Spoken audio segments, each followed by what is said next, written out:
श्रीमद्भागवत भगवान की जय। श्रीमद्भागवत भगवान के 8वें अध्याय का महात्म्य नमः। भगवान शिव कहते हैं, देवी अब 8वें अध्याय का महात्म्य सुनो।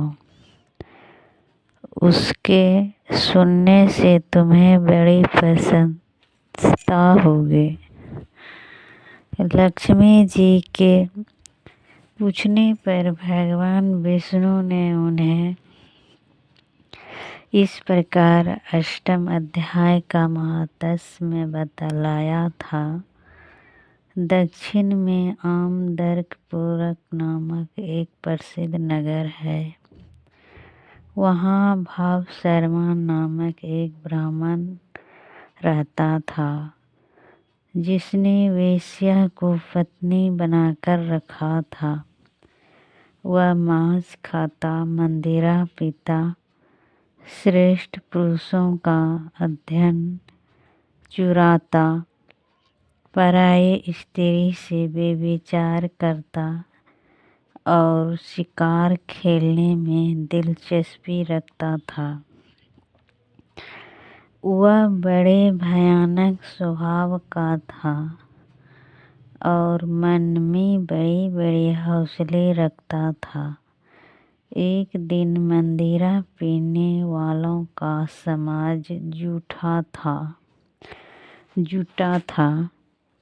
उसमें भाव शर्मा ने भरपेट ताड़ी पी, खूब गले तक उसे चढ़ाया।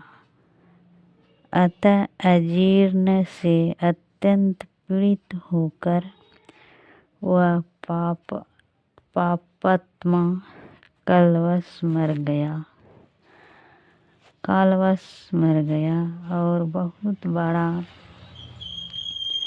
ताड़ का वृक्ष हुआ। उसकी घनी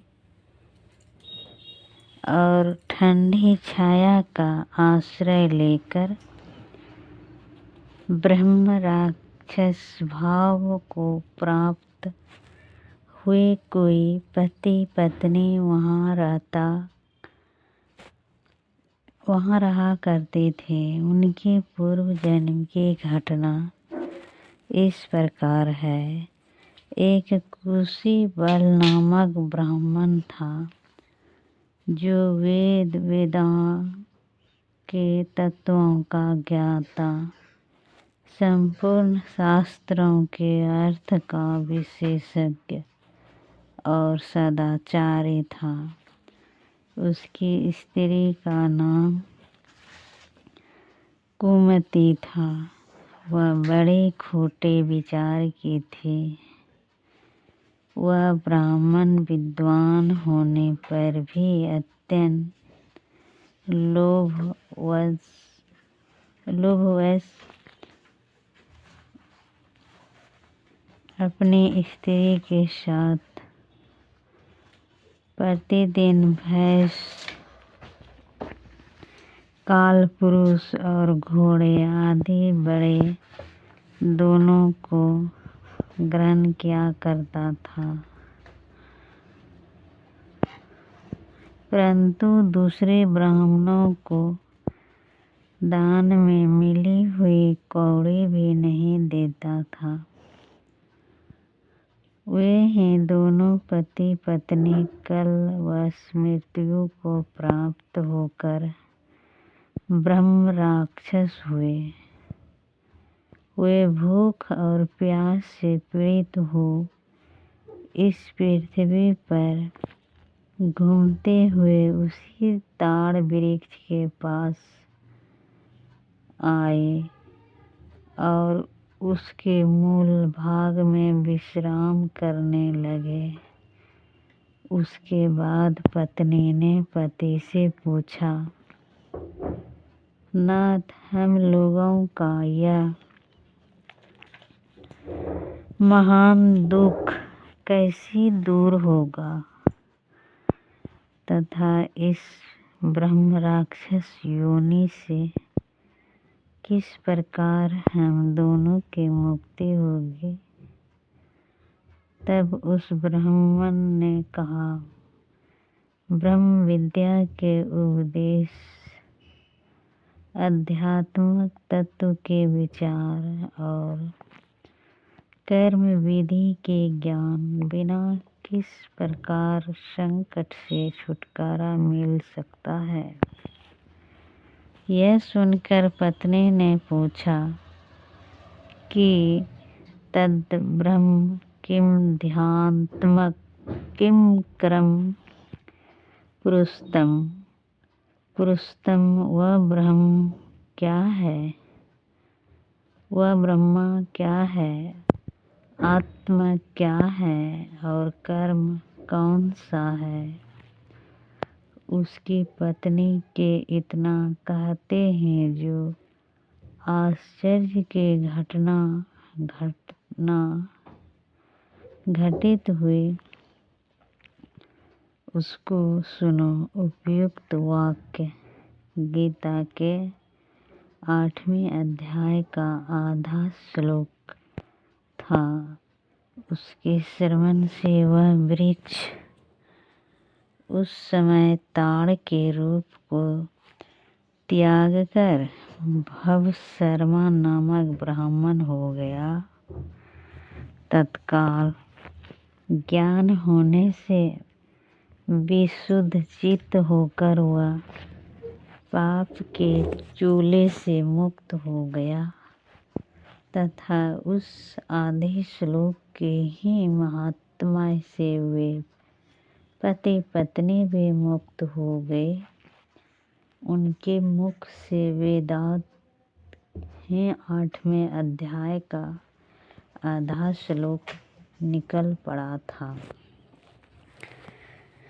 तदंतर आकाश से एक दिव्य विमान आया और वे दोनों पति पत्नी उस विमान पर आरूढ़ होकर स्वर्गलोक को चले गए। वहाँ का यह सारा वृत्तांत अत्यंत आश्चर्यजनक था। उसके बाद उस बुद्धिमान ब्राह्मण भवशर्मा ने आदरपूर्वक उस आधे श्लोक को लिखा और देव जनार्दन की आराधना करने की इच्छा से वह मुक्तिदायिनी काशीपुरी में चला गया। वहाँ उस उदार बुद्धिमान वाले ब्राह्मण ने भारी तपस्या आरंभ की। उसी समय क्षीर सागर की कन्या भगवती लक्ष्मी ने हाथ जोड़कर देवताओं के भी देवता जगतपति जनार्दन से पूछा, नाथ आप सहसा निंद त्याग कर खड़े क्यों हो गए।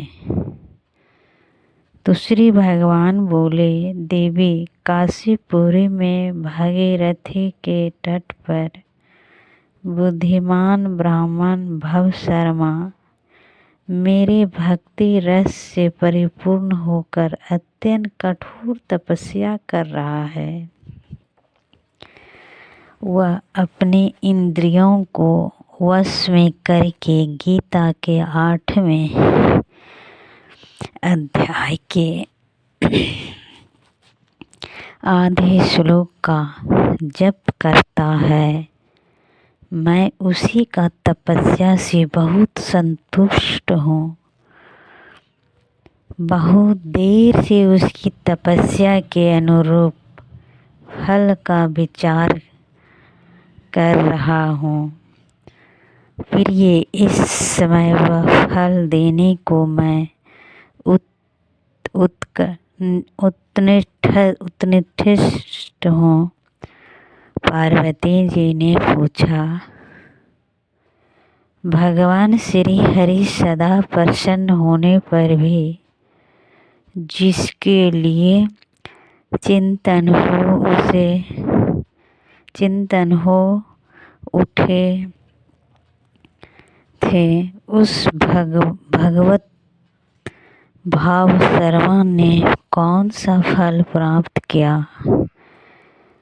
श्री महादेव जी बोले, देवी द्विज से श्रेष्ठ भव शर्मा प्रसन्न हुए। भगवान विष्णु के प्रसाद को पाकर अत्यानितिक सुख मोक्ष को प्राप्त हुआ तथा उसके अन्य वंशज भी जो नरक यातनाओं में पड़े थे उसी के शुद्ध कर्म से भगवत धाम को प्राप्त हुए। पार्वती यह 8वें अध्याय का महात्म्य मैं थोड़े में ही तुम्हें बताया है। इस पर सदा विचार करते रहना चाहिए। इसी प्रकार 8वां अध्याय पूरा हुआ। श्रीमद् भागवत भगवान की जय।